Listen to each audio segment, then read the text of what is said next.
Hey everybody, and welcome back to our Let's Play of 80 Days with Nerdstalgic. So when last we left Fog and Passapartout, we were in Canton. We had just arrived on the back of basically a big bird automaton, and unfortunately on the ride, the vengeful automaton Munisa, I think was his name. I don't know how to pronounce it. Was mad because we didn't save the guy that we were supposed to save in Pang Sao Pass, so he caused our mount to drop all of our luggage. So we have no luggage now, or at least that's what I'm expecting. But we did make a friend on the flight over, and it does look like we have a pretty clear route to at least to Hong Kong from here. So now where we're going to go from Hong Kong, I don't know. I'm hoping we can go from Hong Kong to Honolulu, but we'll have to basically go wherever the routes are and wherever the money dictates we can go. Canton's 13 factories had once been the only Chinese port which traded with foreigners. The city had grown opium-rich and impossibly lush until the Second Opium War and the subsequent opening up of other treaty ports to foreign trade. Canton was still lovely, but it was the faded beauty of decline, like a once great manse fallen into disrepair. We were lodged in the barbarian settlements, as the locals termed them, on the sandbank island of Shamian, bordered by the Pearl River and connected to the mainland by two bridges. I spoke with the French-Vietnamese troops guarding the French bridge, who chattered to each other in a mix of Vietnamese, Cantonese, and French. It does me good to hear my mother tongue, I announced with a smile. Does it? They seemed singularly unimpressed by my appeal to them as countrymen. Then again, Frenchmen were probably 10 a penny in Canton. I looked across the canal to the mainland. Why is the bridge guarded? So that there is no trouble, one of them replied promptly. It seemed an odd state of affairs that traders and merchantmen would need an island apart from the locals, and imported guards besides. It was a stark reminder that foreign trade in China was performed at the tip of a sword. It was foolish for the Chinese to resist the future. Steam trains and telegraph lines and airships were pulling us all ever closer. China could not hope to escape the embrace of modernity. The fading, bristling city of Canton was but a sign of the times. Alright, so I guess we need to explore so we can find some routes out of here. Okay, so as we expected, Canton to Hong Kong. I struck up a few conversations here and there, hunting for options for how we might proceed. Well, I don't think we have anything. Yeah, we lost all of our luggage here, so we do still have money, which is good. Valuable in Hong Kong. Okay, so we can sell that. Seasickness pills might be useful. Let's take the salve, the seasickness pills, and the linen trousers. We're going to buy them out simply because we don't have anything. And then, can we depart now? Yes, we can. Go. Go. Go. Go, go, go. Steam bicycle. Even though it was only 80 miles from Canton to Hong Kong, the passage, we were told, would still take all day. We boarded a wobbly steam bicycle driven by a boy of tiny, wiry proportions. Doesn't look like a boy. He's got a mustache. Maybe that's me. I don't know. We cheered and yelled as he kicked the bicycle into its highest gear. Well, I probably would too. Is there something the matter? Let's talk about money. We're quite comfortable, I must say. You've been most cautious so far. What about the Zoetrope? The Zoetrope is a child's toy. I see no mystery in its function. Okay, it improved his well-being, though. What about his health? Good gracious, this is rather more strenuous than I anticipated. Yeah, well, it's true. So far we only have one route out of Hong Kong. The bicycle ride was fast enough. What a ride. Bouncing around on an uncomfortable saddle, listening to our driver's endless chatter as the scenery rolled blankly past. We arrived a few hours later in the port of Hong Kong, and the boy stuck out his hand for a tip. I gave him 20 pounds and sent him on his way, and he nodded with thanks. Then he waggled his finger and offered a single phrase of advice. No opium, he said. No, no, no. Which, I'm not going to take any opium anyways. I thanked him for his guidance, and he giggled. Then he jumped on his bike and rocketed away. Your funds have gone down a little. Relations with Fog have improved. Hopefully we can find something not going to the south, going more towards the east. Let's go to the market. We can sell that. Good. What do we got here? Dominoes, caliber rifle. Let's buy the safety harness. I think we take the rifle. Let's just buy everything. Good to see we're well armed with that rifle. All right, so I guess we're going to stay at the hotel. I was perusing a market stall in Hong Kong when I was greeted by the familiar quivering mustache of Monsieur Fix. "What are you doing here, of all places, Monsieur?" I exclaimed. He offered me a drink, given that I had a few hours to spare, I could not in good conscience refuse. He led me into a dingy basement where a sour-faced Chinese woman presided over several tables, and a few couches. Oh no, this is an opium den. And a few couches with men and women, mostly Europeans, in various states of lolling intoxication. And he said the exact same thing I said. "This is an opium den." I exclaimed uneasily. The gin is good," he told me, and ordered us a bottle to prove his claim. It was thin and sharp, but not wholly distasteful. We chatted amiably for a time, though I noted he kept my glass full and not his own. "Listen," he said abruptly, "I'm a police detective sent from the London office." "Bah!" I retorted with an air of raillery, but he presented me with his commission, which seemed in all respects genuine and correct. "You have been duped," he resumed. "Mr. Fogg's wager is a pretext. Last September, a robbery of £55,000 was committed at the Bank of England by a person whose description answers exactly to that of Mr. Phileas Fogg." He is what? £55,000, did you say?" I slurred, feeling the effects of the bottle of gin. "That surely cannot be."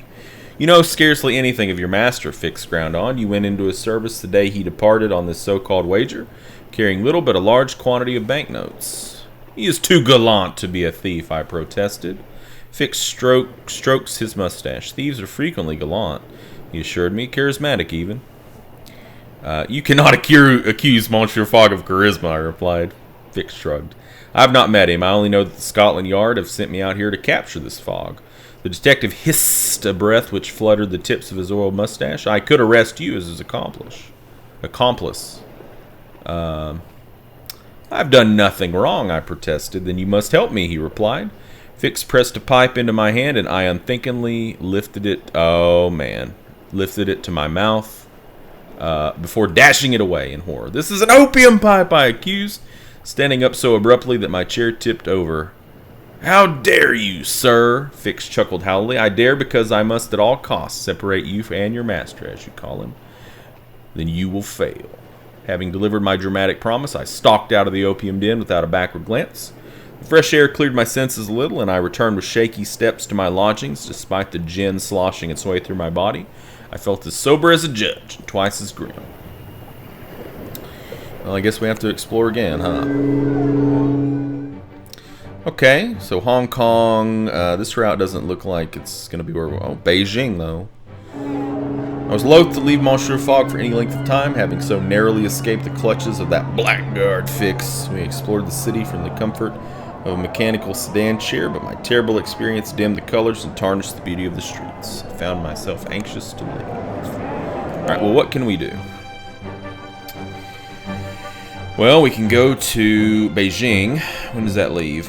Tomorrow at 5. Okay, but we could probably negotiate it. We could go to Yokohama. Departs tomorrow at 9. Can't be negotiated.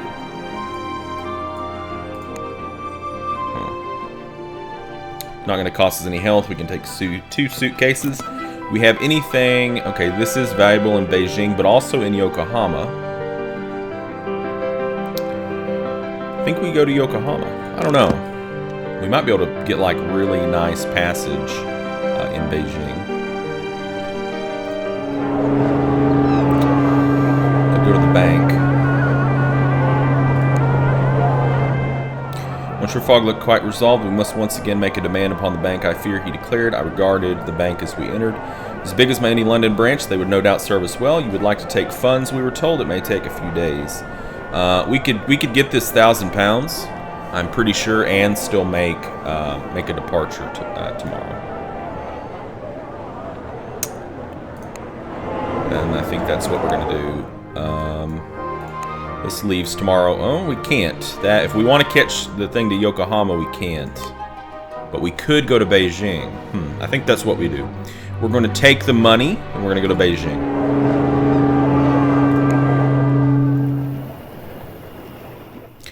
Before going to bed, I attended to Monsieur Fogg. Our funds will be ready to collect when the bank opens. Tap in the clock. We'll skip time forward. Yeah, I know, Fogg. I've been around a little while. So the bank is going to take a few hours, but it won't take us past that 5 p.m. departure time. Okay, now we're going to depart. Yeah, we're going to go on the Beijing Express. It's a bearable option.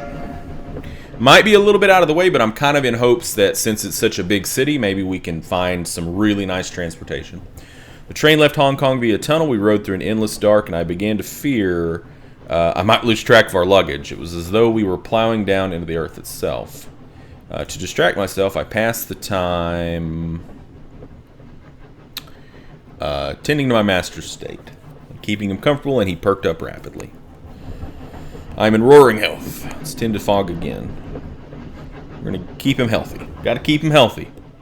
We rode in darkness for an hour or so, and then we burst up into the daylight in the countryside. We were crossing mainland China. Wow, it's going pretty fast. Let's converse. Greetings, madame. Good day, monsieur. Are you well? Let's talk about Beijing. They say Empress Cixi prefers her automatons to be decorative.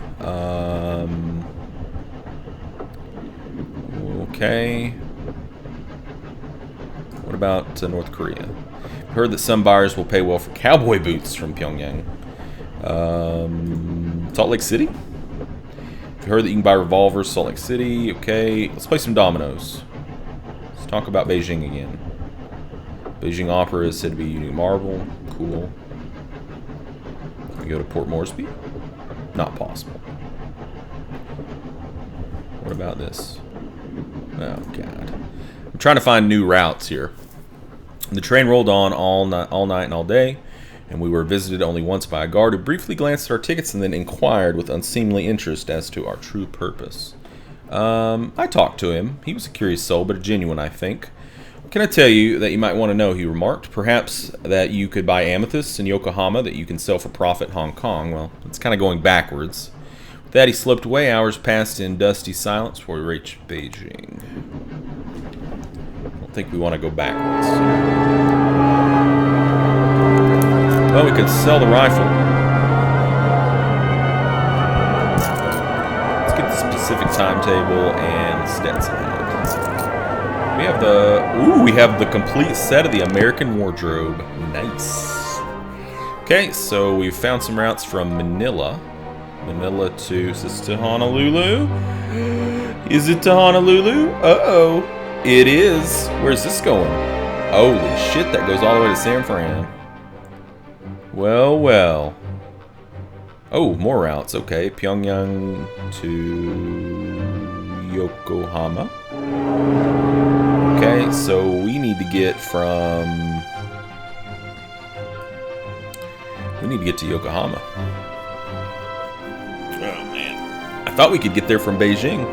We might have to go back to, no opium. Might have to go back down to Hong Kong, I guess. Let's explore. New routes. Urga to Beijing to Vladivostok. There were no airships sailing across the Beijing sky, nor any evidence of electrification. Though the Chinese did not shun all technology, palanquins were drawn by intricately worked and gilded iron lions, as often as human servants, and I saw animated Medlin jade dragons that snapped and glared at passers-by, perhaps to discourage thieving. Furthermore, I was lucky enough to catch a performance of the famed Suishi opera, the cast consisting entirely of hydraulic elegances, automata, by another name. I was told it was an ancient tradition begun over 1,000 years ago by Wang Gun, an engineer who had made Suishi wine pourers and musicians, dancing girls, and acrobats for his emperor's court. True? Perhaps so, but the opera itself, my friends, it was a thing of great beauty. I forgot that the performers were fashioned from brass and iron, that their eyes were polished onyx, that their lips were gently glazed porcelain. I saw only the purity of their movements. We were the guests of a Manchu court official who clearly believed us to be spies or troublemakers of some nature, possibly sensing my propensity to adventure on a regrettably international scale. As we departed the auditorium, I slipped away from our host and went backstage. Ah, my friends, I assure you, only a fraction of the theatrical dramatics take place on stage. My progress was quickly barred by a stage manager wearing a carved jade hairpin and an irate expression. What are you doing here? I wish to congratulate the automatons on their performance, I said smoothly. The stage manager looked politely bemused. They are rehearsing now, but come with me. She took me through a narrow corridor to the dressing rooms where flesh and blood actors were sitting across from the automata, miming expressions and gestures. The automatons watched with onyx eyes and mimicked them exactly. Up close, I could see that the smoothness of their porcelain faces was an illusion. The masks were assembled out of 1,000 interlocking segments which moved according to the mechanisms within. How long does it take to train a suishi? I asked. More than a lifetime, the actor replied, adjusting the curl of the automaton's fingers just so. The performers you saw tonight are 100 years old. They will have eternity to practice their craft. Ah, my friends, let me assure you their beauty was more than mere practice. I made my way back to my lodgings to meet up with Monsieur Fogg. A pair of opium addicts were slumped in an alley, faces blankly blissful despite the emaciation of their limbs. I saw the poison and rot at the heart of Beijing and wondered how long even such a grand structure could endure it. So we've seen both the highs and lows of Beijing. So we could go to Vladivostok, which also would take us to Yokohama. Leaves tomorrow at 1. Okay. I think that's probably what we'll do. Stay in the hotel. Might have some time to do something. We made ourselves comfortable for the night, and let's run a few errands for the hotelier, earning £80 in fees and tips. So we got some money. Well, we're not going to stay another day, so let's go ahead and go to Vladivostok. So we're going to lose 3 health, not too bad. We boarded the Jia King, a Chinese junk with billowing patterned sails and a red and gold phoenix painted upon its prow, bound for Vladivostok. The ship is heavily armed, I remarked to Captain Zhao, gesturing towards the cast iron carronades upon the deck. Do you expect trouble? Pirates, he agreed, and then added, or war. It's not a surprising response. It had been 10 years since the last Opium War, but European powers and Russia still scratched at China's borders. Lieutenant Fogg. He could not wish for a superior valet. That's us. We're the best. I spent the first day aboard in conversation, hoping to find options for our next journey, and I picked up from a nervous Javanese ragamuffin that the traders who sailed from Honolulu to Panama City were always open to healthy bribery. As the night drew on, incredible stars filled the sky. It was the most peaceful, beautiful moment. So we found another route, but I don't think we're going to be wanting to go to Panama City. Greetings, Captain. Passepartout. Why, my good man? What can you tell me about Vladivostok? Here the commercial port has been relocated. It is now a military town. What about Vladivostok to Honolulu? We heard that the quickest way to Honolulu from here is through Yokohama. Okay, well, alright. Let's talk about Honolulu then. We heard that you can pick up revolvers in Honolulu, extremely valuable in New Orleans. Well, that's useful. Might pick up some guns, I guess. I saw Captain Zhao reading a Chinese newspaper at breakfast and asked if he would tell me the news. He pressed his lips together. It is out of date. The Xin Pao was printed in Shanghai, and I only pick it up when it happened to dock there. What's the most interesting story? The paper is campaigning against the employment of young women in opium bars in the French concession. Pointed at the article in question, as they are often asked to perform immoral services. They should campaign against the opium bars altogether, I huffed. Captain Zhao looked delicately surprised. I am surprised to hear a foreigner say such a thing.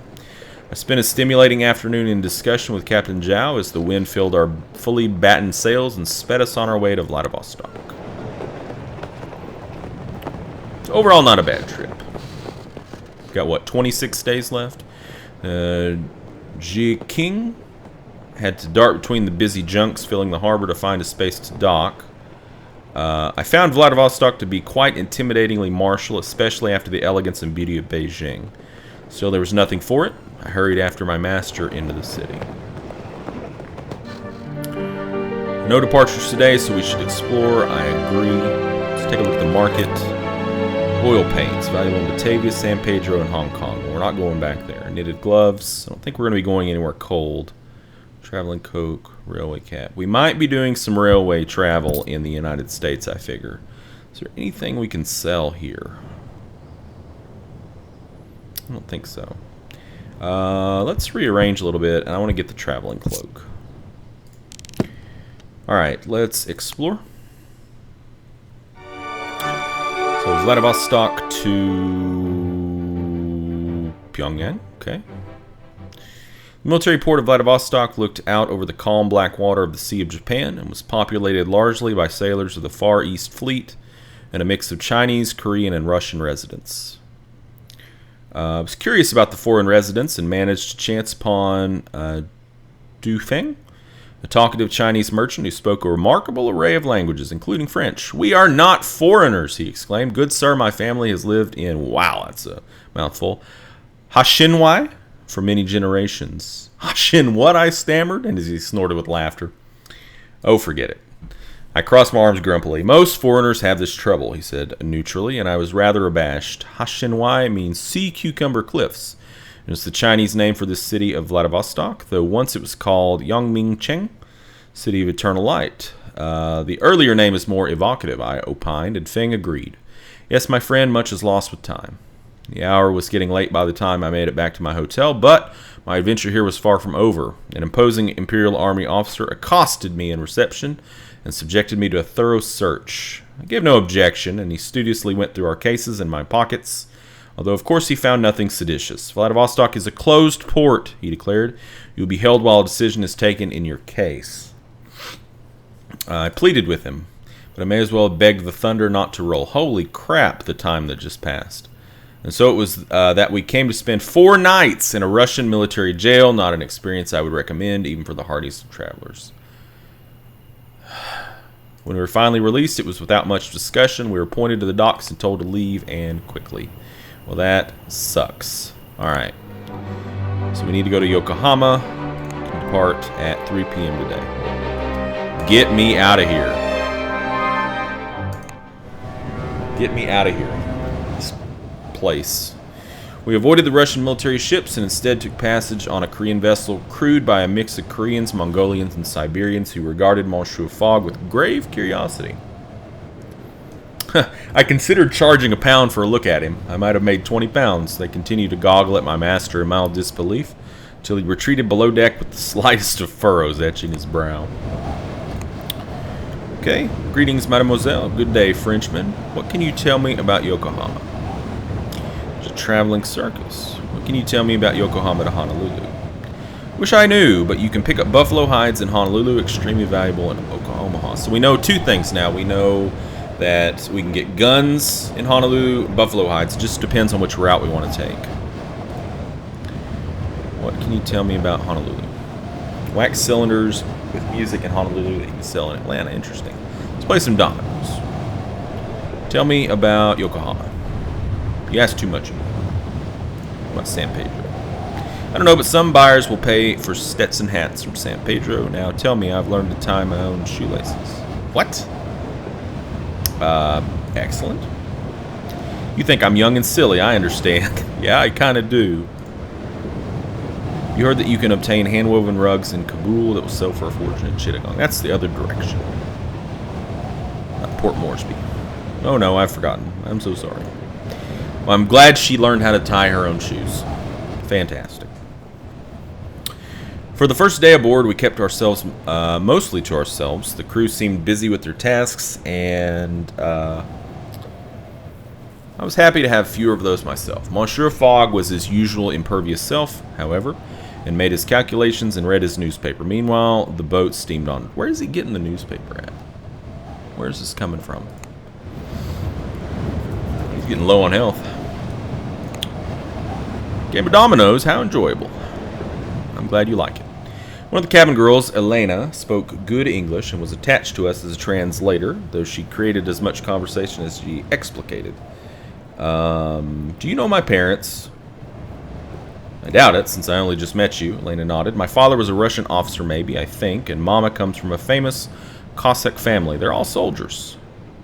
Your maman is a soldier, I blinked. She dressed as a boy and joined the Cossack host. Elena wrinkled her nose. My auntie and grandmama were soldiers too, Mama says, but I have to earn enough money for my own horse and armor before I can join. I blinked down at the little cabin girl, rather at a loss as to how I should respond. That's nice, I hazarded, and she nodded enthusiastically.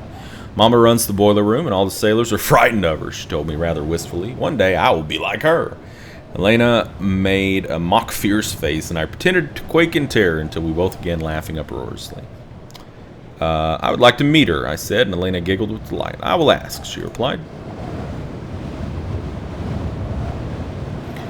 Better attend to fog again. Elena knocked on my door unreasonably early in the morning, eyes bright. Mama says she wants to meet you. She sees my arm. Will you come? Lead the way, mademoiselle. We descended into the bowels of the ship. I felt the heat and noise of the engine before I saw it. The rumbling whistle of the boilers, the shouts of men shoveling coal, the thumping of the pistons, and the groan of metal. A woman with muscular arms sheen with sweat and hair shorn to the ears presided over the activity with well-worn confidence. She glanced over at us and grunted. I bowed deeply, as I would to any lady. Unimpressed, she spat at my feet, while Elena chattered away in an unintelligible dialect.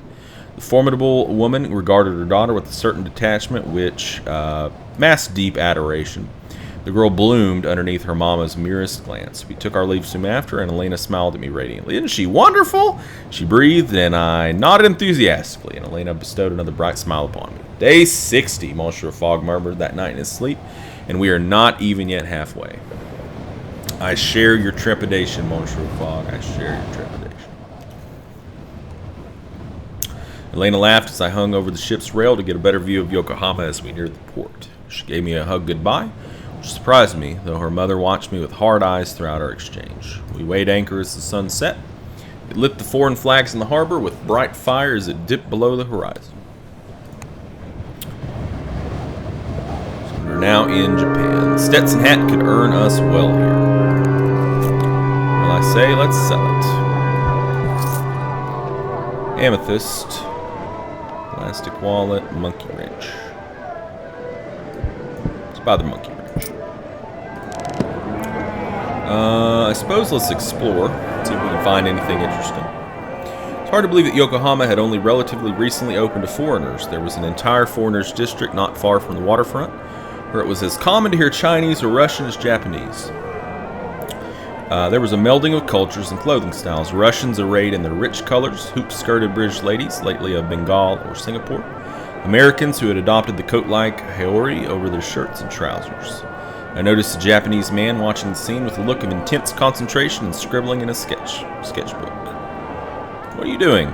He jumped and left a smear of ink on the paper. He looked up, clearly irritated. Do you mind? He said, his accent an unholy mix of Dutch, French, and English. I am making a drawing for a woodcut.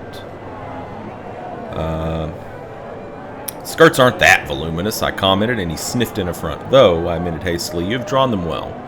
It is an artistic impression of the foreigners, he stressed. Well, it certainly is artistic, I allowed. The scene on the page was much more lively than the merchants haggling and their wives and children riding about in carriages. You are a very strange people, he pronounced after a brief silence. Everyone is strange, I replied thoughtfully, thinking of my travels. He shrugged, clearly unconvinced. He colored one of the woman's skirts lovingly, his hand on the page much gentler and kinder than his voice had been.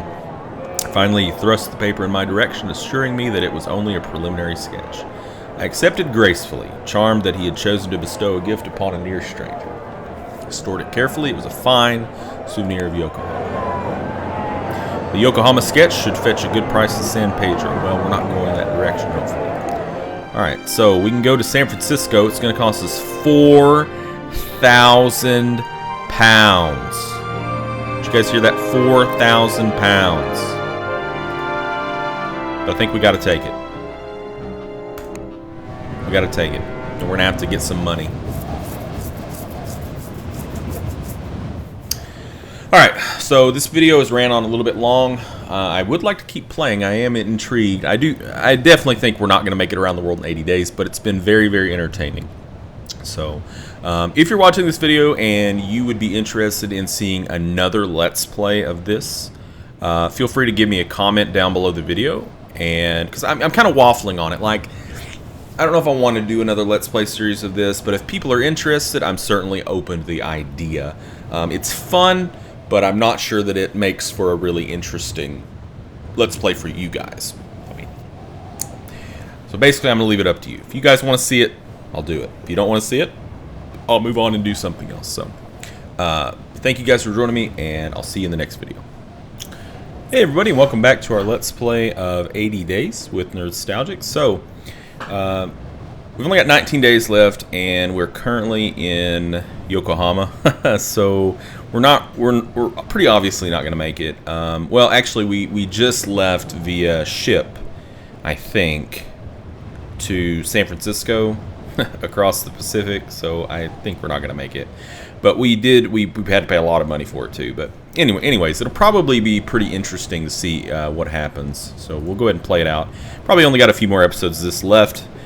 For those of you who have been watching all the way through, thank you guys so much. I hope that it's been as amusing for you as it has for me. This game is quite a gem at the price. The Water Lily was a sleek iron-hulled ship submarine prototype captained by a severe American by the name of Wicker, who wore a top hat at all times, preferred tea to coffee, which greatly endeared him to Monsieur Fogg. In addition to the usual complement, the Water Lily carried an entire corps of brass-goggled engineers and a brace of submariners on standby should the captain call the order to submerge. The rumor was that she was a Confederate vessel sold off to a private concern in the later, more desperate stages of the Civil War. When I saw no trace of the dark past aboard, the crew seemed a happy family and welcomed us into their iron-hulled bosom. Let's converse. Greetings, Captain. What do you want? Well, what can you tell us about San Francisco? You may have heard there are many Chinese immigrants in San Francisco. Can you tell me anything about San Francisco to Salt Lake City? No idea, but now Salt Lake City is a Mormon colony where polygamy is the norm. Salt Lake City to Omaha. Yes, well, you can obtain cotton flowers in Omaha. You can sell for profit in Havana. Okay. We're not going to Cuba, I don't think. Omaha to Chicago. Never mind that. The quickest way to Chicago from here is to go via Salt Lake City. Okay. Talk a lot, don't you? Yeah, well, I do. You're right. I do talk a lot. Our cabin, while hardly spacious, was adequate to our needs. One of the midshipmen came by to show us how to use the pressure seals in case of submersion.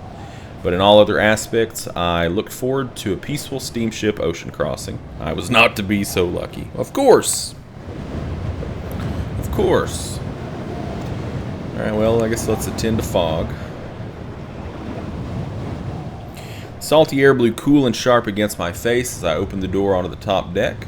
It was painfully early, and the only passengers awake were a group of Chinese laborers hunched miserably near the stern. One of their number was vomiting copiously into a bucket. I offered him my own secret remedy, which I had brewed up for just such an occasion. He swallowed it down with a certain dubious desperation, but immediately improved in both complexion and temperament. He thanked me most profusely. Xiao xiao, I said, using one of the few Mandarin expressions I had picked up in my travels. They laughed uproariously at my pronunciation, but seemed altogether pleased by my attempts to render thanks in their tongue. It's always good to make new friends. Fog Valet Dapper. Full report. What? Alright. I accompanied Monsieur Fogg to a game of whist with a family of American missionaries who were traveling back to San Francisco for a family wedding. My master began strongly, but Mademoiselle Loretta, the eldest girl, had a sharp eye and won several hands in a row. A new round was dealt. I noticed Mademoiselle Loretta, slip a card into her sleeve. I blinked twice in pure astonishment and glanced up at her face, which was utterly calm, betraying nothing of the action of her nimble fingers. The minister's daughter was a cheat, a skilled one at that. I filed away the knowledge for an opportune moment, catching her eye to convey that I had noticed her little sleight of hand. She blushed with all the manufactured prettiness of an accomplished actress, then raised one eyebrow in silent challenge. Our journey continued on. Interesting. Alright, well, let's end to fog. Spent today in the company of the Water Lily submariners. They were all hardy men and women who preferred the dim, enclosed spaces of the hold to the top deck. Too much sky, one of them said, squinting suspiciously. Her crewmate nodded. All that fresh air. They shuddered collectively and suggested a bracing race to the boiler room. I offered an alternative, having no direct desire to sprint through the ill-lit, echoing ship's corridors. Their commander, a short Japanese-American woman, gave me a look of scorn. What do you suggest? I demanded a drinking contest. A grin of vicious, unqualified glee spread across Commander Davis's face. I began to think my suggestion a poor one. 3 flasks of sake later, I was convinced of my grave error. Commander Davis was apparently legendary for her ability to hold her drink, whereas I ended the evening in an unexpected embrace with a starboard bulkhead. Not perhaps one of my more successful adventures. Oh well. Thank you, my good man. I feel better. Well, I don't feel very good. I'm apparently hugging the starboard bulkhead. Was climbing the rigging, as exercise, of course, and not at all for the purposes of spying on the crew to appease my own rapacious curiosity, when I heard 2 of the crewmen arguing in a pidgin mix of English and Japanese. I closed my eyes and listened to their voices. Only a few words were audible over the howling of the wind. Shrine, heathen, worship, before a sudden scream rent the air. One of the sailors was falling from the platform's edge. I was unable to look away as he fell. His body lay still and crumpled on the deck, but I heard his scream in my head for days after. I looked up and managed to catch sight of the fallen sailor's companion, his face still and pallid. Was that guilt in his eyes, or merely shock? He slipped away before the captain arrived, and I followed him. He retired to the crew quarters and began to hear the sound of desperate, muttered prayers. Religious argument, huh?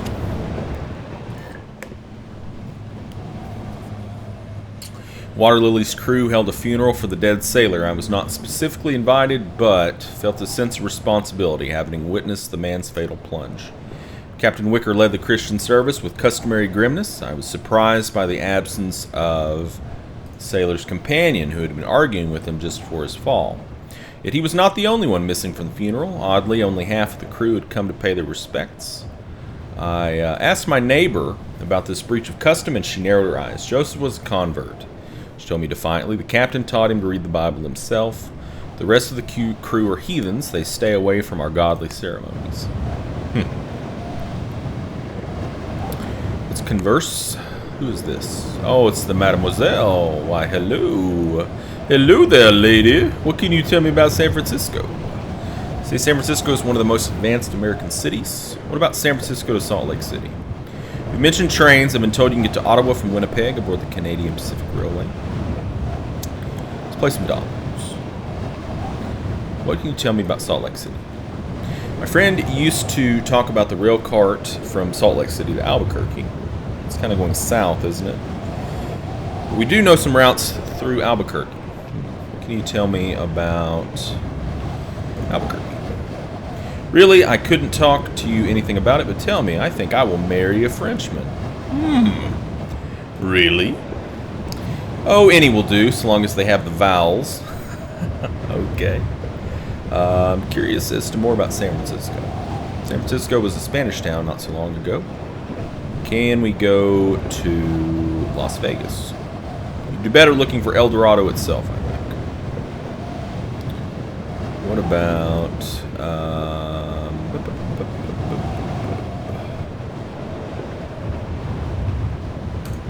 San Pedro. I believe so. You can get to San Pedro from San Francisco by fishing boat, but the journey is tiring. Not one that I do think we're going to take. Yeah. Okay. Yeah, we're definitely not going that far north. Probably going to run out of time before then anyways. I imagine. The ship voyage is taking a long time. Storm. Too exhausted to write a proper entry. Suffice to say, we are still afloat. As we settled down for the night, I was struck by an unrelated thought. Monsieur Fogg, the dateline! I've altered our watch already, Monsieur Fogg replied calmly. Did you think I might forget? My master was, of course, correct. With an eye such as his, it was unthinkable that he might miss such a detail. We'd reached the point directly opposite Greenwich, where the hours we had lost in traveling around the Earth were added back. A whole extra day. Hooray! I guess we wait. Fog sighted on fine form. Yesterday's storm hit us with little warning. One moment I was preparing the shaving water, exactly with the right temperature. The next we were being tossed from one end of the cabin to the other. We were only lucky that the bed was securely nailed to the floor. Rain clattered against our iron hull, nearly drowning out the shouts of the crew. The storm lasted nearly 6 hours and blew us far off course. The captain spent most of the day peering at his charts, trying to locate our position. There's no land anywhere upon the horizon. Well, great. You know, if we weren't already behind far enough, now we're definitely very, very far behind. Are we going to Honolulu? I'm betting. Captain announced a change of destination. The Water Lily would now make for nearby Hawaii rather than San Francisco. We would make port in Honolulu in 5 days, and we would have to find our own further conveyance from there. Monsieur Fogg's lips pressed ever so slightly together, a rare outward sign of entirely understandable annoyance. This, my master said, will not do. Indeed not, sir, I agreed, not even daring to calculate the delay and expense our unexpected diversion would cause. Monsieur Fogg gave me a cool, appraising glance. Captain Wicker is reneged upon his word as a gentleman, he said curtly, before lowering his voice to an utmost furtive undertone. Our course is clear, we must mutiny. I opened my mouth to agree. Let's mutiny. Wholeheartedly, but he continued on without so much as a pause. To see it to a passaporto, used your natural charm, I injected brightly. Quite, he said, with the agreeableness of a gentleman who has just given his valet a near Herculean task. We will mutiny in 5 days when we reach Honolulu. Make your preparations as you see fit. Well, I think that's a fine way to probably end this whole playthrough that we're not going to make anyways. Let's just mutiny. Oh my goodness. Alright, let's talk to somebody. Who is this? The Reverend? Alright, Reverend, tell me about Honolulu. Possibly beautiful place of paradise. Alright, well, can you tell me what? Let's talk about San Francisco. On the subject of steamships, I've heard my friend had a wonderful time aboard the cargo of the steamer from Santiago to Lima.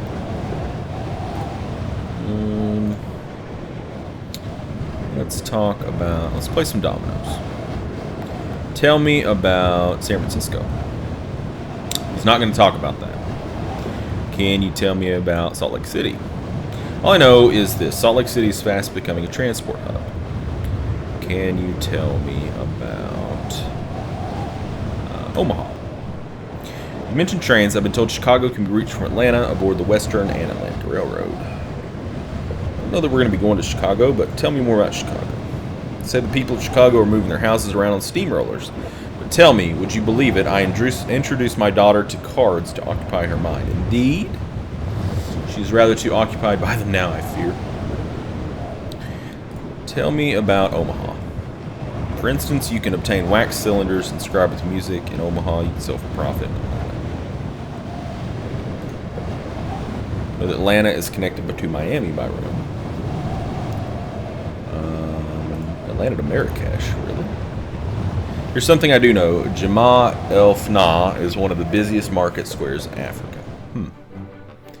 So Chicago to Atlanta. Yeah. Atlanta to Miami. Yeah.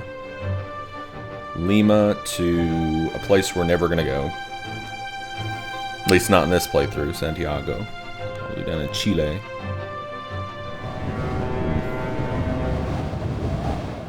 My task was clear. I was to foment mutiny aboard the Water Lily. I decided to begin by exploiting the crew's animosity towards one another. Divide and conquer, or so dear Maman always counseled. I'm thinking religious passions might be the way to go, though such passions were by their nature unpredictable, so I decided to, oh god, desecrate the Shinto shrine? Gossip about the captain. Planning to forcibly convert all the Shinto crew when we reached port. Some of the younger members seemed alarmed, but others merely laughed off the possibility. Okay, well, that didn't work, did it?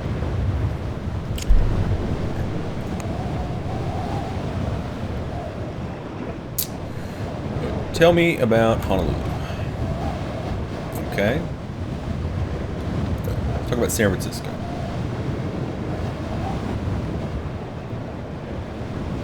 Salt Lake City.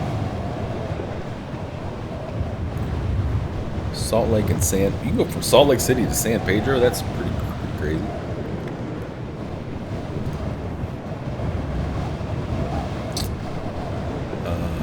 What can you tell me about New York?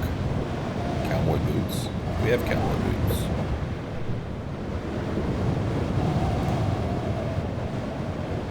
The most efficient way to Burlington from here is through Salt Lake City. I guess that's really not that far away. Sunshine to Buenos Aires. It was with satisfaction that I noted a certain increase in tension aboard the Water Lily, a situation I would carefully have to exacerbate if my master's mutiny was to have any chance of success. Next, I attempted to ingratiate myself with, well, I think we've kind of already established some rapport with both of these groups, but maybe more with the Chinese laborers, who were still rather storm-tossed and discombobulated. I managed to convince them to play dice with me and proceeded to lose deliberately to gain their favor to the tune of, we'll go 50 pounds. They were quite pleased with their newfound bounty, and combined with my grace in losing, this seemed to make them look upon me with greater favor. I guess time will tell if that actually did anything. Let's talk about our journey. We've still got to cross the Atlantic. You must find a route that will get us as close to Europe as possible. His health is good. Very good. Very good. I had attempted to suborn the obvious targets aboard the Water Lily, but wars were often won upon by the unexpected. With that in mind, I turned my attention to the ship's artificer, a tall, rather imposing woman in a short jacket embroidered with the guild's copper lily. Artificers were notoriously neutral in the matter of conflict or civil disruption, but I appealed to her vanity, offering to restyle her rather fusty robes into something more au courant. She regarded my own outfit critically for a few moments before her narrow face blossomed into a surprisingly sweet, if toothy, smile. "You seem like a man with a good eye," she admitted. "I have always wanted to be fashionable." I promised her, or I told her the clothing was, it could be well oiled and well designed, and then it would simply work. The analogy pleased her greatly. I left certain I had her favor. Oh yeah, feeling good about it now. Feeling good about it now. Who are we going to talk to? Mademoiselle again. They say King Kamehameha III is a devout Christian. Mention steamships, Lima to Santiago. Tell me about Cheyenne. There isn't a market in Cheyenne. Can you tell me about Cheyenne to Albuquerque? What a question! Still, some buyers will pay well from cowboy boots from Albuquerque. Now, anyway, I think I will marry a Frenchman. I see. You sweetheart. I don't mean you. You're a valet. Oh, well.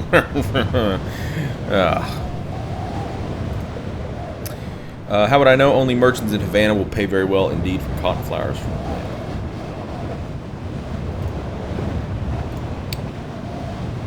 Okay. Goodbye. Not really. Nobody's really telling us anything interesting at this point. I spent the day putting the last finishing touches to my planned mutiny. It was a matter of delicate and serious as the creation of a souffle by a master chef. I spread word of my signal amongst my allies and stayed up late, ensuring every man and woman on my side was true. To converse with, who is this? The captain! Aha! Okay, I find civilian talk tiring. Can we just exit out of this. We reached Honolulu in the dark. The captain took a small skiff into the harbor with a few of his officers, wishing to inquire about repairs before putting the Water Lily into dry dock. Monsieur Fogg watched the boat for a long moment. "Now is the time," he said crisply. "I trust everything is in order." I assured him it was, and he nodded, having expected no other response. Let us hope so. With that, my master retreated to his cabin, and I called the signal to arms. The Water Lily erupted into chaos. Everywhere was the clash of sabers and pistols. Now and then I heard the shriek of the officers' sonic weapons, but I was not alone. The half of the crew that followed the Shinto creed fell in behind me, lit with the desire to teach their Christian crewmates a lesson rather than mutiny, but their anger helped stoke the fires of rebellion. The Chinese laborers rewarded my friendship with steadfast loyalty, throwing themselves into mutiny with all the desperation of men and women who utterly loathe sea travel and long to revenge themselves upon their instrument of torment in any fashion. They lit fires and tore up the already ragged sails, causing some welcome chaos. The submariners did not appear. It seemed they had battened themselves in the hold for the duration of the mutiny, but perhaps it was the best outcome I could have hoped for, given my failure to impress their formidable commander. Suddenly, a horde of rat-sized clockwork automata boiled up from the engine room, tripping up the officers and crew loyal to the captain and emitting gouts of scalding steam at any who dared attack them. The Water Lily's artificer then was on our side. I saw Mademoiselle Loretta trip up one of the loyal officers out of the corner of my eye. She tipped her bonnet in my direction, a gesture of respect from one player of the game to another. The whirl of the battle took me away, not before I saw her falsify a magnificent feint and block the gangway to the navigation room.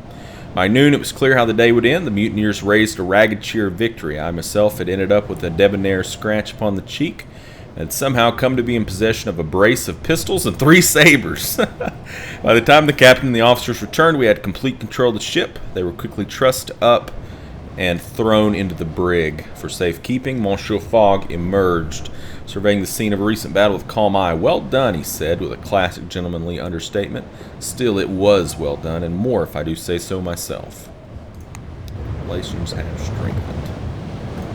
Let's wait. So I guess now we're on our way to San Francisco, I suppose.